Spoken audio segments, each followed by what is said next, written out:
le vamos a exponer sobre la mecánica del suelo, las actividades que la cumplen, sus elementos y características, y también sus afines. Para esto es necesario saber qué es la mecánica del suelo.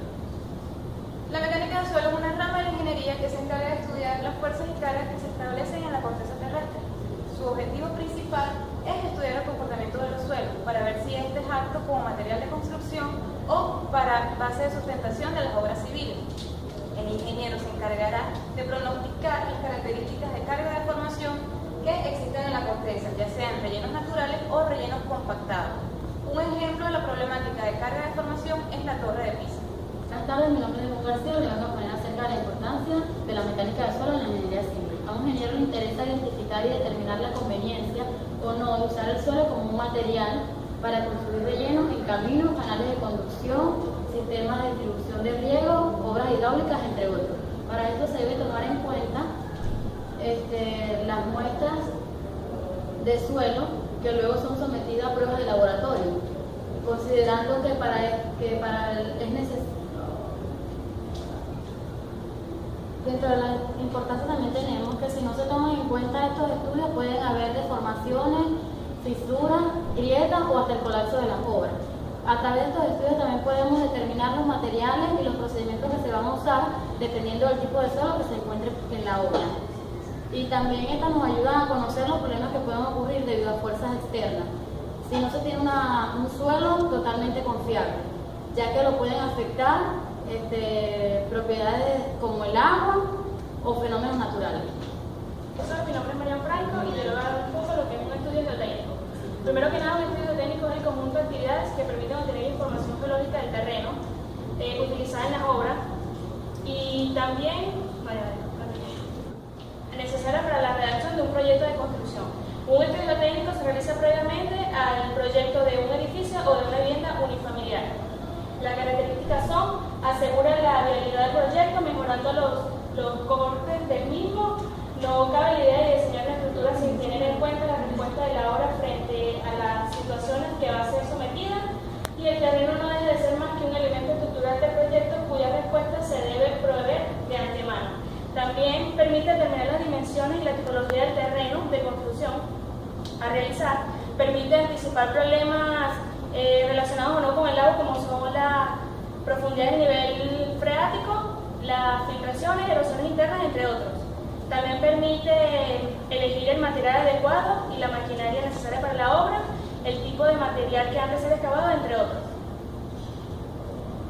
Los elementos titulares de un estudio técnico son las cimentaciones superficiales, que son las zapatas. Las zapatas son elementos de cimentación que en tal caso permiten el soporte de una obra y de un edificio resistente.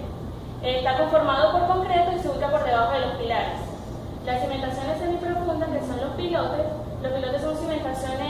son elementos de construcción profunda de tipo puntual que se utilizan en las obras y permite la estrategia de la superestructura y la infraestructura a través de estratos fijos e inconsistentes.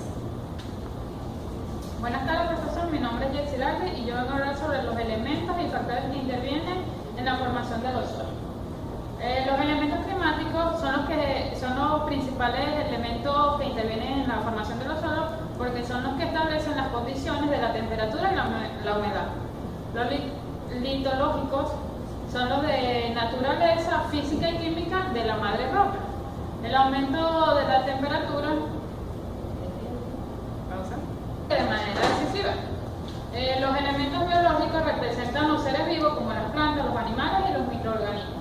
Están los elementos topográficos, que son los que intervienen mediante la ubicación de su suelo. Están los suelos ponzoles. Es un tipo de suelo caracterizado de clima frío y humedad o temperatura fría. Elementos.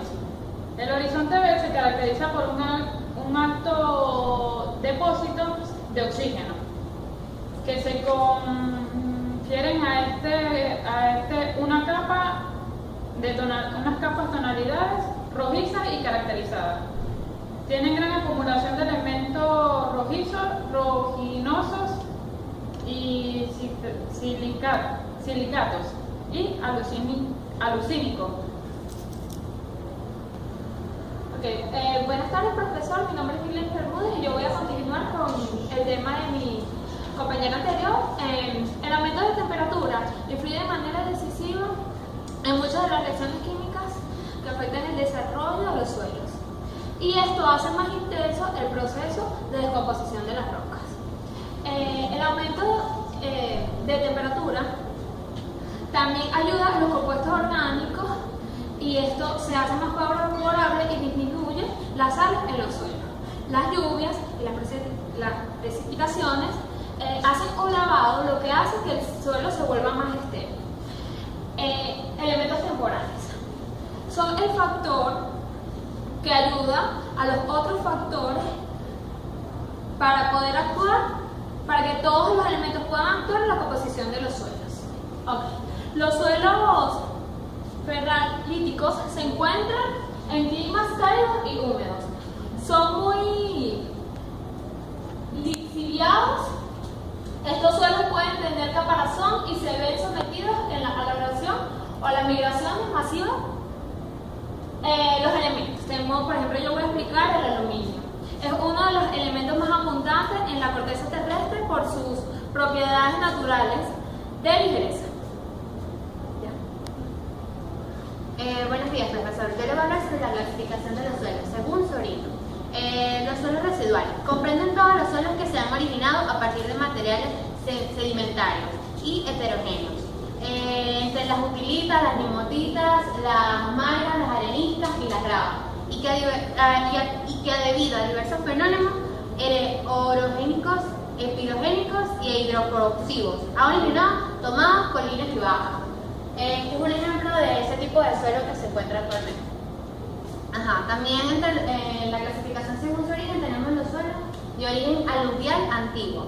Estos comprenden todos los suelos originados por sedimentos antiguos de los ríos que cruzan el área de estudio y que debido al socamiento de los cauces o movimientos orogénicos y epirogénicos han alcanzado alturas que van desde 15 hasta 20 metros, como se encuentra más o menos en la imagen, por lo que se les considera como terrazas medias, planas y ligeramente onduladas de las zonas de estudio. Otra clasificación que existe en los tipos de los suelos es según el tamaño de las partículas, los suelos arenosos. Estos están formados por 75% de arena, tienen una buena absorción de agua, mas no tienen la capacidad de retenerla, por lo tanto, tampoco conservan nutrientes que necesitan las plantas, los cuales son arrastrados hacia el subsuelo. Tienen grandes concentraciones en sales como calcio, potasio, magnesio y sodio. Otra clasificación de los suelos son los tipos arcillosos. Es un suelo o roca sedimentaria constituido por agregados de silicato, de aluminio o de nitrato, procedentes de la descomposición de rocas que contienen feldespato, como el granito. Aquí podemos observar, tenemos un ejemplo.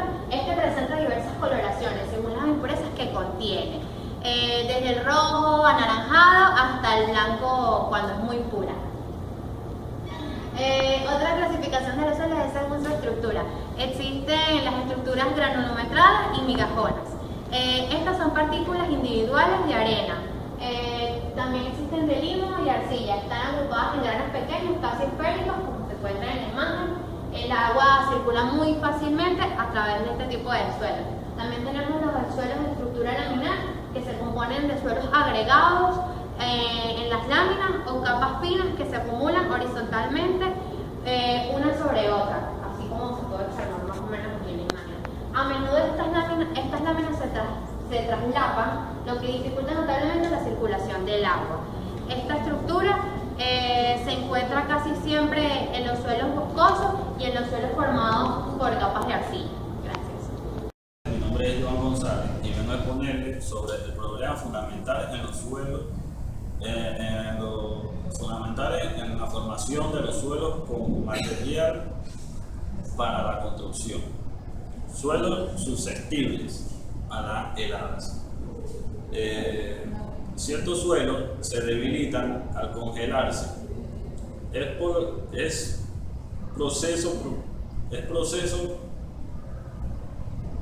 un proceso este proceso produce un levantamiento del terreno que es superior al que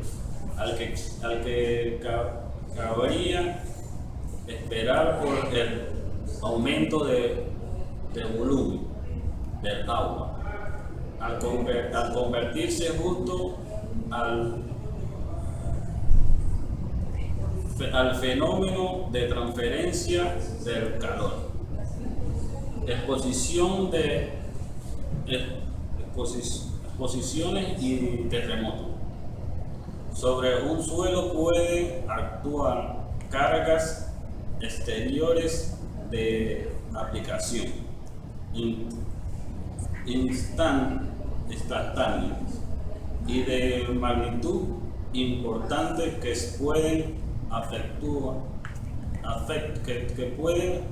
afectar la estabilidad de algún tipo de fundaciones y